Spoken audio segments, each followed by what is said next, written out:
So, I'm Trey. I'm an artist. I was born overseas to military parents who came back to the States. San Diego is my hometown. I have one younger brother, and I started doing art. Well, I can't even remember when I started doing art, but I've been doing art all my life. And I remember earliest is being 7 years old.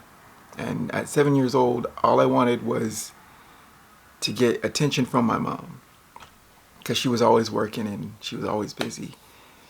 And so I remember drawing mostly animals at the time. And I was, I'd hand it to her like, Mom, check this out. And she would look at it and she'd go, is this a tiger? I was big into drawing animals. Tigers are my favorite. And I was just happy that she knew what it was because sometimes kids, you know, I'm a kid, I'm 7. So, and she was also my first art critic because she was like, you should draw bigger, because I used to draw really tiny, just, minuscule. And so I took that advice and started drawing bigger. And those art books where it's like draw cuddly animals with circles and whatnot. I used to have some of those books that I bought from Walgreens. They were like $6 to $12. Anyways, but then it kind of changed when I was younger, because then I started thinking, okay, how could I make art look good? And so I started to focus on that instead of trying to do it for my mom's attention. We moved to Atlanta, and in Atlanta, I think it was about 10 or 11, I think 11, where we saw Peter Pan, Walt Disney's Peter Pan in theaters. And I loved that movie. That was my movie. That's the movie where it clicked for me, where I realized, okay, somebody did this. This was drawn by somebody. And it was the flight scene, right? Because I was, as a kid, superpowers, and flight was always one of them. And I wanted to figure out how they made that, flight. And so I thought, okay, I want to be a Disney animator. That was the goal. So after seeing it several times, drove my brother crazy. He was like, I can't do this anymore. But I kept watching animated films. And at the time there was comic books, big into comic books. Animation was big. Secrets of Nim, Land Before Time. Like, I saw every animated film I could watch at that time. And video games were coming up, and I remember that because that was also a big one. And so I just keep drawing. I'm drawing everything from comic book characters to Disney characters to video game characters. So always drawing through high school. And I remember after I graduated, starting to go to community college, but you have that, I was 19 and I'm feeling really good about myself, too good about myself, to the point where I was kind of a dick. I was a dick, and mostly to my mom, and I don't know why. It's like, I'm a man now, and you can't tell me what to do, and I can drive away from you at any point. And so I was a dick. She didn't deserve it. And then the universe just chooses to give me a defining moment.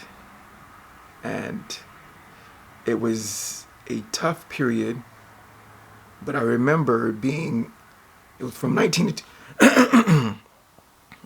to 20, just turned 20, and I was in bed at my mom's house doing physical therapy,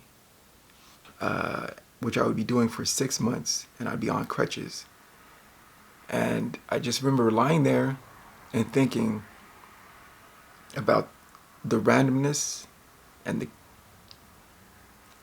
it wasn't what my life was supposed to be, right?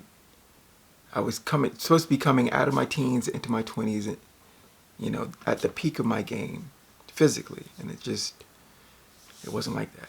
So I thought, well, screw it. If life is going to be unpredictable and just random, then I'm going to do exactly what I want to do. And so that's when I made the decision that I was going to go back to all in on art. And that was my refocus, right? I'm not going to let anything stop me. And so I go back to community college slowly. And then I was taking a computer animation class on a Saturday where I met one of my best friends, because, it was only like 6 to 12 of us in the class on a Saturday. It was like a all day, six hours on a Saturday. And he liked, anime and manga, and I liked that, as well as comic books and whatnot. And so we started carpooling, and he was like, yeah, I'm going to go to Cal State Fullerton because it had a good art animation program. So I was like, oh, I'll look into that. And so I eventually go, and we've been friends ever since. And then taking art classes there, you got your animation classes, you have your, anatomy for artists, anatomy for animation, all of that. Painting, I was taking anything that sounded interesting. But then I had an opportunity to go to overseas because I wanted to see art in real life. So I go to Italy, and I'm looking at the master's works.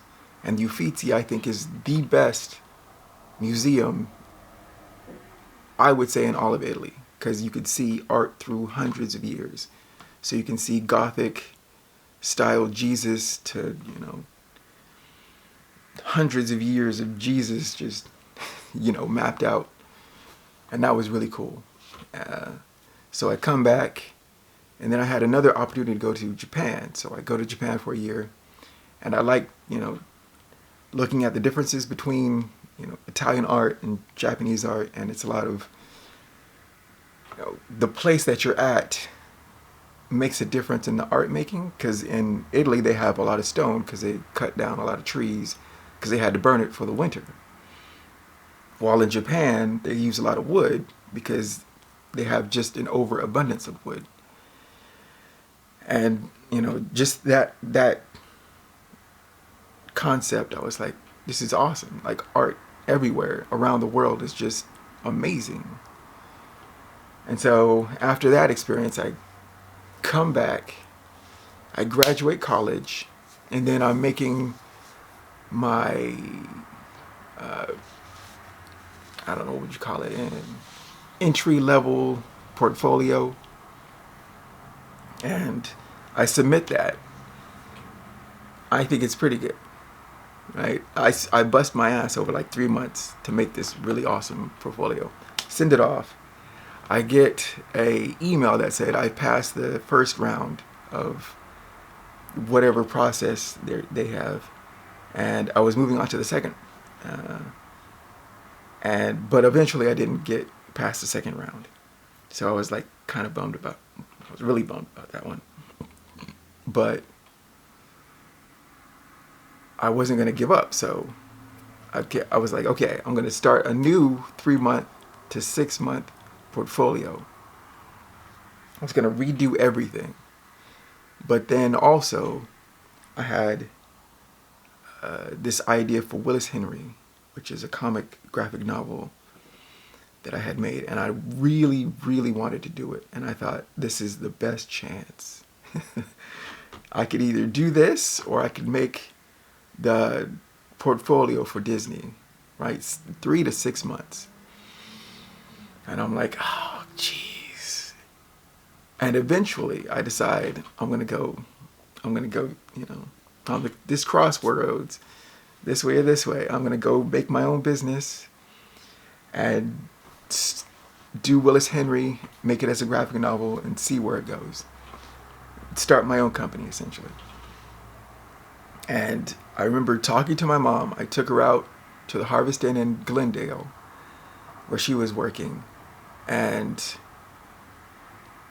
she's usually the talkative one, but she was like quiet like the whole time. And I'm trying to explain to her I'm gonna start a business and I don't know what I'm doing.